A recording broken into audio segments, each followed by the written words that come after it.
رجعوا إليهم لعلهم يحذرون صدق اللہ العظیم۔ قابل احترام علماء کرام اور عزیز طلباء اور معزز حاضرین، مجھے عنوان دیا گیا ہے کہ فتنہ انکار فقہ کا تعارف۔ یاد رکھیں کہ یہ جو آیت کریمہ میں نے پڑھی ہے، اس کے اندر اللہ تبارک و تعالی نے لیتفقہوا کے اندر فقیہ بننے کا حکم دیا ہے کہ ایک جماعت فقہا کی ہونی چاہیے، اور جو غیر فقیہ ہیں وہ ان فقہا کی طرف رجوع کریں۔ ہمیشہ سے یہ مسئلہ چلتا رہا۔ حدیث پاک کے اندر بھی حضور اقدس صلی اللہ علیہ وسلم نے فقہا کے فضائل بیان کیے۔ بخاری شریف میں ہے کہ من یرید اللہ بہ خیرا یفقہہ فی الدین، کہ اللہ تبارک و تعالی جس کے ساتھ خیر کا ارادہ فرماتے ہیں اس کو دین کا فقیہ بنا دیتے ہیں۔ اسی طرح ہمیشہ یہ شعبہ چلا، فقہ کا معنی یہی ہے کہ فہم غرض المتکلم من کلامہ ہی، کہ جو آدمی بات کر رہا ہے اس کی بات کی تہ تک پہنچنا، یعنی اصل مقصد جو ہے وہ اس کا معلوم کرنا۔ کیونکہ ظاہری طور پہ بعض اوقات الفاظ ایک ہی جیسے ہوتے ہیں، لیکن موقع اور محل کے بدلنے سے جو ہے وہ معنی بدل جاتا ہے۔ مثال کے طور پر ایک لفظ کلمہ ہے، اس کے کئی معنی ہیں۔ بخاری کلمہ کا معنی کلام بھی آتا ہے، کلمے سے مراد کلمہ طیبہ بھی ہے۔ کلمے کا ایک معنی جو ہے وہ نحو کی کتابوں کے اندر ہے کہ لفظ وضع لمعنی مفرد، تو ایک ہی لفظ کے مختلف معانی ہے۔ اگر ایک ممتحن صاحب کسی نماز حنفی کا امتحان لینے کے لیے چلے جائیں اور بچے کو کہیں کہ بیٹا کلمہ سنا، وہ ساری ایمان مفصل سنا دے، آمنت باللہ و ملائکتہ و کتبہ و رسلہ، تو وہ پاس نہیں ہوگا۔ کیوں؟ اس لیے کہ یہاں جو ہے وہ کلمے سے مراد کلمہ توحید تھا۔ اگر وہ سنائے گا تو پھر پاس ہوگا، ورنہ پاس نہیں ہوگا۔ یہی ممتحن صاحب کسی نحو کی کتاب کا امتحان لینے کے لیے چلے گئے، کہتے ہیں بیٹا کلمہ کسے کہتے ہیں؟ وہ کہے لا الہ الا اللہ محمد الرسول اللہ، 6 کے 6 کلمے وہ سنا دے، تو استاد کہے گا کہ تجھے کتاب یاد نہیں، کیونکہ اب یہ محل بدل چکا ہے، یہ نحو کی کتاب کا امتحان لے رہا ہے، تو اب کلمے سے مراد جو ہے وہ لفظ وضع لمعنی مفرد، اگر یہ تعریف سنائے گا تو پاس ہوگا، ورنہ نہیں ہوگا۔ اب یہی ممتحن صاحب کوئی دوست ملا، کوئی پرانا دوست تھا، آپس میں جو ہے کوئی چپکلسی ہو گئی، اس نے گالی نکال دی، تو یہ کہتے ہیں کہ میں ساری زندگی تجھ سے نہیں بولے گا، جو کلمہ تو نے مجھے کہا ہے کسی دشمن نے بھی نہیں کہا، تو اب یہ گالی کو بھی کلمہ کہہ رہا ہے۔ تو معلوم یہ ہوا کہ لفظ بدلنے سے، موقع اور محل کے بدلنے سے جو ہے وہ لفظ کا معنی بدل جاتا ہے۔ تو فقہا انہیں کہتے ہیں جو اصل مقصود تک پہنچتے ہیں، کہ حدیث پاک کے اور قرآن پاک کے صرف الفاظ نہیں بلکہ موقع اور محل تلاش کرتے ہیں کہ حضور صلی اللہ علیہ وسلم نے کس انداز میں یہ بات کہی ہے، تاکہ اصل مفہوم سامنے آ جائے۔ جیسے لفظ کلمہ جو ہے دیوار پہ لکھ دیا جائے تو اس کا کوئی معنی متعین نہیں ہوگا، تو اسی طرح یہ سمجھیں کہ حافظ قرآن پورا قرآن پاک اس کو یاد ہے، لیکن اس کو کوئی مسئلہ پوچھیں، قرآن کی تفسیر پوچھیں تو وہ نہیں بتا سکتا، ہاں آیت پوچھیں کہ کس سورت کی ہے، کس پارے کی ہے، تو وہ فوراً بتائے گا کہ فلاں پارے کی یہ آیت ہے، لیکن معنی نہیں بتا سکتا۔ اسی طرح محدث کہتے ہیں جو حدیث کے الفاظ یاد کرتے ہیں تو ان کو معانی سے جو ہے وہ اتنا تعلق نہیں ہوتا۔ اسی وجہ سے امام اعمش رحمہ اللہ، امام ابو حنیفہ رحمۃ اللہ علیہ کے حدیث میں استاد ہیں۔ امام ابو حنیفہ رحمۃ اللہ علیہ کے پاس کچھ حج کے بارے میں مسائل بھیجے کہ ان کا حکم بتاؤ، ان مسائل کا جواب دو، تو امام ابو حنیفہ رحمۃ اللہ علیہ نے چند منٹوں میں ان کے جواب لکھ کر حاضر ہوئے کہ استاد جی یہ جواب ہیں۔ امام اعمش رحمہ اللہ انہوں نے پوچھا کہ یہ مسائل کہاں سے لیے؟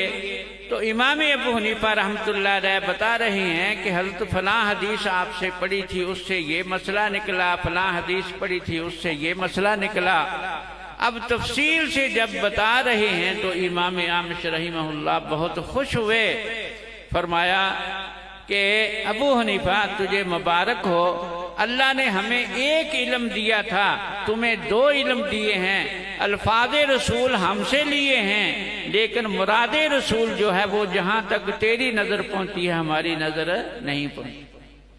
اور اس کے بعد فرمایا کہ ایھا الفقہاء انتم الاطباء ونحن سیادل، کہ اے فقہاء کے گروہ تمہاری مثال جو ہے وہ حکیموں کی ہے اور ہماری مثال پنساریوں کی ہے۔ پنساری کے پاس ہر قسم کی جڑی بوٹی ہوتی ہے، وہ اپنا علاج نہیں کر سکتا۔ حکیم سے پوچھے گا کہ کون سی جڑی بوٹی کتنی مقدار میں استعمال کرنی ہے، کتنے وقت استعمال کرنی ہے۔ معلوم یہ ہوا کہ محدث کے پاس الفاظ حدیث ہوتے ہیں لیکن فقاہت جو ہے وہ نہیں ہوتی۔ اصل مقصود جو ہے وہ فقہ ہی ہے، عمل کرنے کے لیے جو ہے وہ فقاہت کی ضرورت ہے۔ یہی وجہ ہے کہ حضرت معاذ بن جبل رضی اللہ تعالی عنہ کو حضور اقدس صلی اللہ علیہ وسلم یمن کی طرف بھیج رہے ہیں کہ وہاں جا کے تم نے فیصلے کرنے ہیں۔ الوداع کرنے کے لیے باہر نکلے، راستے میں پوچھا کہ بما تقضی یا معاذ، کہ اے معاذ کیسے فیصلے کرو گے، لوگ فیصلے لے کر آئیں گے۔ تو انہوں نے عرض کی کہ حضرت کتاب اللہ کے مطابق فیصلے کروں گا، جو اللہ کی کتاب کے اندر مسائل ہیں وہ بتاؤں گا۔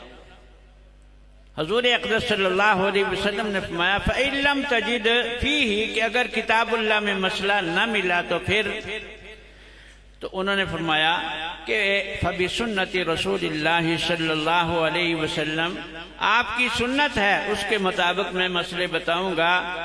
تو حضور اقدس صلی اللہ علیہ وسلم نے فرمایا فَإِن لَمْ تَجِدْ فِيهَا، کہ اگر سنت کے اندر بھی مسئلہ نہ ملا تو پھر کیا کرو گے؟ تو انہوں نے عرض کیا کہ اجتہد برأیی ولا آلو، کہ میں اپنی رائے سے اجتہاد کروں گا اور میں کوتاہی نہیں کروں۔ حضور اقدس صلی اللہ علیہ وسلم نے فرمایا کہ الحمدللہ، اے اللہ تیرا لاکھ لاکھ شکر ہے۔ دیکھیے پہلے کتاب اللہ جو ہے اس کا ذکر آیا، پھر سنت رسول اللہ کا ذکر آیا، اور جب اجتہد برأیی فرمایا تو اللہ کے نبی اللہ کا شکریہ ادا کر رہے ہیں اور یہ فرما رہے ہیں کہ اے اللہ تیرا لاکھ لاکھ شکر ہے۔ معلوم ہوا کہ شکر جو ہے اللہ کی اتنی بڑی یہ نعمت ہے، اجتہاد کرنے والا امتی ہے، لیکن اللہ کے نبی جو ہے وہ اللہ کا شکریہ ادا کر رہے ہیں اس نعمت کے اوپر۔ اور وجہ اس کی کیا ہے کہ اگر فقہا کی فقہ کو نکال دیا جائے تو یاد رکھیں کہ دین ہی کامل نہیں رہے گا۔ قرآن نے الیوم اکملت لکم دینکم واتممت علیکم نعمتی ورضیت لکم الاسلام دینا، یہ فرما دیا کہ اسلام کامل جو ہے وہ دین۔ یہاں یاد رکھے کہ اسلام کے کامل ہونے کا یہ مطلب ہے کہ اصول جو ہیں وہ اللہ تبارک و تعالی نے کامل بیان کر دیے، اور فروع جو ہیں قیامت تک فقہا ان اصول کی روشنی کے اندر حل کرتے رہیں گے۔ یہ فقہا کا کام ہے۔ اگر فقہا کو درمیان سے نکال دیا جائے تو دین کامل ہی نہیں رہے۔ یہی وجہ ہے کہ جو فقہ کا انکار کرتے ہیں ان سے مسائل پوچھ لیں کہ ہر مسئلہ جو ہے وہ حدیث سے ثابت کر دو، واضح حدیث ہو تو کبھی بھی وہ ثابت نہیں کر سکتے۔ لیکن ہر فرقہ جو ہے وہ اپنا عنوان جو ظاہر کرتا ہے وہ بڑا عمدہ سے عمدہ ہوتا ہے۔ اب انہوں نے عنوان یہ رکھا کہ ہم اہل حدیث ہیں۔ ویسے پہلے لا مذہب کے نام سے مشہور ہوئے کہ کوئی مذہب ان کا نہیں ہے، اور بعد کے اندر جو ہے انگریزوں سے نام الاٹ کرایا کہ ہمارا نام وہابی نہ لیا جائے، ہمیں اہل حدیث کہا جائے، اور باقاعدہ ترجمان وہابیہ کتاب لکھ کر جو ہے درخواستیں دی کہ ہمارا نام اہل حدیث ہو، ہمیں وہابی نہ کہا جائے، اور گورنمنٹ نے جو ہے وہ باقاعدہ ان کے نام چٹھیاں جو ہے وہ شائع کی ہر صوبے سے کہ ان کو جو ہے وہ وہابی نہ کہا جائے۔ لیکن یاد رکھیں کہ حدیث کے ساتھ ان کا کوئی تعلق نہیں ہے، لوگوں کو دھوکہ دینے کے لیے ہیں۔ حدیث ایک فن ہے، علمی چیز ہے۔ دو چیزیں ہوتی ہیں، ایک علمی نسبت ہوتی ہے، ایک خاندانی نسبت ہوتی ہے۔ یاد رکھیں خاندانی نسبت حاصل کرنے کے لیے جو ہے وہ کسی محنت کی ضرورت نہیں ہوتی۔ اگر ارائی کے گھر بچہ پیدا ہوا تو پیدا ہوتا ہی ارائی ہے، اس کو کسی ارائی کالج میں داخلہ لے کے سند لینے کی ضرورت نہیں۔ لیکن علم حدیث جو ہے یہ ایک فن ہے۔ جیسے ڈاکٹر کے گھر بچہ پیدا ہو تو پیدا ہوتا ہی ڈاکٹر نہیں ہے، انجینئر کے گھر بچہ پیدا ہو تو پیدا ہوتا ہی انجینئر نہیں ہے، اس کے لیے محنت کرنی پڑتی ہے۔ پرانے زمانے کے اندر علم حدیث ایک جو ہے وہ ایک علمی نسبت تھی، لیکن آج کل خاندانی بنا دی کہ جاہل کے گھر بھی بچہ پیدا ہو تو پیدا ہوتا ہی اہل حدیث۔ تو گویا کہ جس طرح انگریز نے جعلی نبی پیدا کیے، جعلی پیر پیدا کیے، اسی طرح جعلی اہل حدیث بھی پیدا کیے۔ تو یہ ایک بہت بڑا فتنہ ہے۔ اللہ تبارک و تعالی مجھے اور آپ کو تمام مسلمانوں کو سب فتنوں سے بچنے کی توفیق عطا فرمائے۔ وآخر دعوانا الحمدللہ رب العالمین۔ استغفر اللہ رب العالمین۔